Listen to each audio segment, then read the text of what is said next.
Hej. Her kommer lidt information til dig, som har smerter fra din ischæsnerve.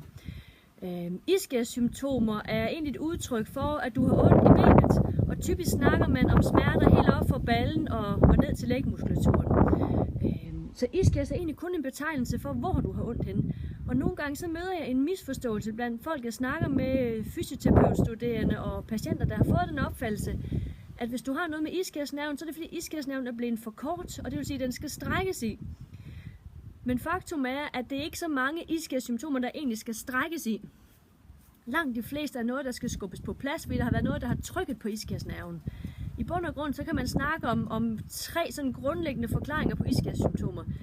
Enten at ischæsnerven er blevet for kort og for stram, at der er noget, der trykker på den, og den ligesom kommer i klemme. Eller en tredje mulighed, at der er kommet noget hævelse omkring nerven. Fordi alle tre dele vil give ischæssymptomer. Og så kan du nok se, så gælder det jo faktisk lidt om at finde ud af, hvor du er henne, om du er i boks nummer 1, 2 eller 3, fordi behandling vil være forskellig.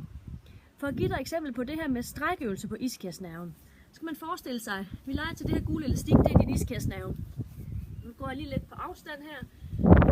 Så sætter man elastikken under sin hæl, der, og strammer til, så den har fat heroppe i ryggen. Så kan du nok se, at hvis nu ischæsnerven den er for stram, og så du bukker dig fremover, så strammer den godt til, og måske vil det slet ikke føles rart at strække sit ben, så man automatisk kommer til at bøje sit ben. Det er sådan et udtryk for en for stram ischæsnerve. Og sådan en ischæsnerve vil have brug for strækkeøvelser. Nu er det sådan lidt en simpel udgave her, men strækkeøvelser kunne lige så nemt være, at man arbejder med at skal jeg se, om I kan se mig her, og strække sit ben på den her måde. Så det er det, vi kalder strækkeøvelse for ischæsnerven. Og for at give en idé om, hvem der kan have sådan en problemstilling, så vil det være, hvis du har haft en diskusprolaps i lang tid, og den er helet godt og grundigt, eller du måske har været opereret for det, så vil det være klassisk, der kommer noget arvæv, så der ligger arvæv omkring nerven, og det gør, at nerven bliver for kort og for stram, og så skal der strækøvelse til.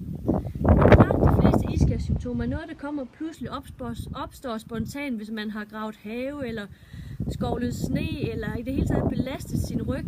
Det kan også være sådan noget som at sidde i forkerte stillinger over længere tid, som kan give bøvl på ischæsnerven. Og så vil det sjældent være noget med, at den er for kort. Du kan i bund og grund sige, at hvis dit problem er under 2 måneder gammel, så kan den ikke være nået at blive for kort. For det tager tid for kroppen at lave arvæv og forkorte væv. Så hvis dit problem er sådan relativt nyt under 2 måneder gammel, så er det i hvert fald ikke strækøvelser, der skal til. Så skal du mere finde ud af, hvilken retning din nerve skal skubbes på plads på. Og det vil jeg komme lidt på banen med nogle videoer senere hen her. Den tredje mulighed er, hvis der er irritation på nerven. Så er man lidt mere på halen, fordi der er ikke rigtig så meget at gøre rent bevægemæssigt. Vi kan ikke skubbe noget på plads, vi kan ikke strække i det, man er sådan lidt mere på den.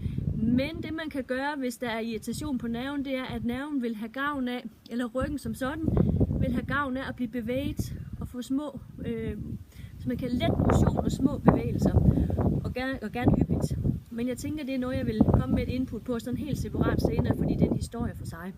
Men det her, blot for at give dig en opsummering, har du ischæssymptomer, så kan der altså være forskellige forklaringer på, hvorfor du har det, og forskellige typer af behandlinger. Og grundlæggende, hvis du har haft ondt mindre end 2 måneder, så er du ikke blevet for kort, for det tager længere tid. Så er der et eller andet i klemme, eller noget, der er irritabelt, med største sandsynlighed.